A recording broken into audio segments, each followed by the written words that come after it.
ফের যুদ্ধংদেহী মমতা। দিল্লিতে দাঁড়িয়ে এই মুখ্য নির্বাচন কমিশনারের অপসারণের দাবি তুললেন মুখ্যমন্ত্রী। জানালেন জ্ঞানেশ কুমারকে ইমপিচমেন্টের প্রস্তাব আনতে পারে তাঁর দল। মুখ্যমন্ত্রীকে পাল্টা সংবিধানের পাঠ পড়ালেন বিরোধী দলনেতা শুভেন্দু অধিকারী। নির্বাচন কমিশনের বিরুদ্ধে ফের যুদ্ধংদেহী মেজাজে মুখ্যমন্ত্রী মমতা বন্দ্যোপাধ্যায় সোমবার মুখ্য নির্বাচন কমিশনার জ্ঞানেশ কুমারের সঙ্গে বৈঠকের পর যেখানে শেষ করেছিলেন মঙ্গলবার, সেখান থেকে শুরু করলেন তৃণমূল সুপ্রিমো। অবশেষে জাতীয় মুখ্য নির্বাচন কমিশনার জ্ঞানেশ কুমারের বিরুদ্ধে সংসদে ইমপিচমেন্ট আনার প্রক্রিয়ার তোড়জোড় শুরু করার নির্দেশ দিলেন তৃণমূল কংগ্রেসের সংসদীয় দলের চেয়ারপারসন মমতা বন্দ্যোপাধ্যায়। এদিন অভিষেক বন্দ্যোপাধ্যায়ের বাসভবনে লোকসভা দলনেতা অভিষেক বন্দ্যোপাধ্যায় সহ দলীয় সাংসদদের মমতা বন্দ্যোপাধ্যায় নির্দেশ দিয়েছেন সমস্ত সাংসদদের সাথে কথা বলতে হবে, অর্থাৎ ইন্ডিয়া জোটের অন্যান্য সাংসদদের সঙ্গে কথা বলতে হবে। দিল্লিতে সাংবাদিক বৈঠকে কমিশনের বিরুদ্ধে সুর আরও চড়ালেন। এক ধাপ এগিয়ে মুখ্য নির্বাচন কমিশনারকে অপসারণেরও দাবি তুললেন বাংলার মুখ্যমন্ত্রী। Yesterday I started shouting. I said, don't shout. We are not your bonded labor or the servant. You are here today, but tomorrow you may not be. Who will elect the government in democratic setup? Is it the election commission or the voters? Now Delhi का जमींदार voter का अधिकार सब छीन के लिया। हम भी चाहते हैं उसका इम्पीचमेंट हो। नंबर हमारा नहीं है, लेकिन इम्पीचमेंट भी हो सकता है ना। प्रोविजन तो है, रिकॉर्ड तो हो जाएगा।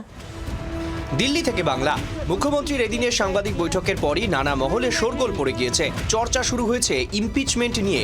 কিন্তু এই ইমপিচমেন্ট প্রক্রিয়া ঠিক কি? কোন পথে ইমপিচমেন্ট করা সম্ভব? ইমপিচমেন্ট হলো কোনো উচ্চপদস্থ সরকারি কর্মকর্তার বিরুদ্ধে গুরুতর অপকর্ম বা সংবিধান লঙ্ঘনের অভিযোগ এনে তাকে পদ থেকে অপসারণের প্রক্রিয়া। লোকসভার ক্ষেত্রে অন্তত 100 জন এবং রাজ্যসভার ক্ষেত্রে 50 জন সদস্যের সই করার নোটিশ স্পিকার বা চেয়ারম্যানের কাছে জমা দিতে হবে।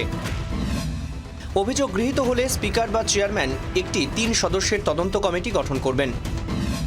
অভিযোগ খতিয়ে দেখে সংসদে রিপোর্ট পেশ করবে তদন্ত কমিটি। এরপর সংসদের 2 কক্ষে ভোটাভুটি হবে। প্রস্তাব পাশ করাতে উপস্থিত এবং ভোটদানকারী সদস্যের 2/3 সমর্থন প্রয়োজন। একই সঙ্গে প্রয়োজন সংসদের মোট সদস্য সংখ্যার 50% বেশি সমর্থন। সংসদের 2 কক্ষে প্রস্তাব পাশ হলে অপসারণের আদেশ জারি করবেন রাষ্ট্রপতি। ইমপিচমেন্টের মানে জানেন উনি? কত সংখ্যা লাগে জানেন? ইমপিচমেন্ট কিভাবে পাস করাতে হয় জানেন? কত এমপির ভোট লাগে জানেন?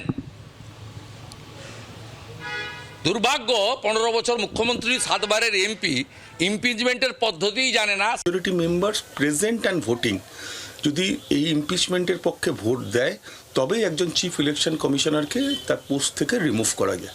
কিন্তু প্রসেস রয়েছে, আইনগতভাবে প্রসেস আছে। তৃণমূল সূত্রে খবর, মমতার নির্দেশে জ্ঞানেশ কুমারকে ইমপিচমেন্টের আইনি দিক খতিয়ে দেখছে দলের আইনজীবীরা। এ বিষয়ে অন্য বিরোধী দলগুলির সঙ্গেও কথা বলতে চলেছে জোড়াফুল শিবির। রাজীব চক্রবর্তী এবং প্রবীর চক্রবর্তীর রিপোর্ট, জি 24 ঘন্টা। বাংলার আওয়াজ, বাঙালির আবেগ, জি 24 ঘন্টা।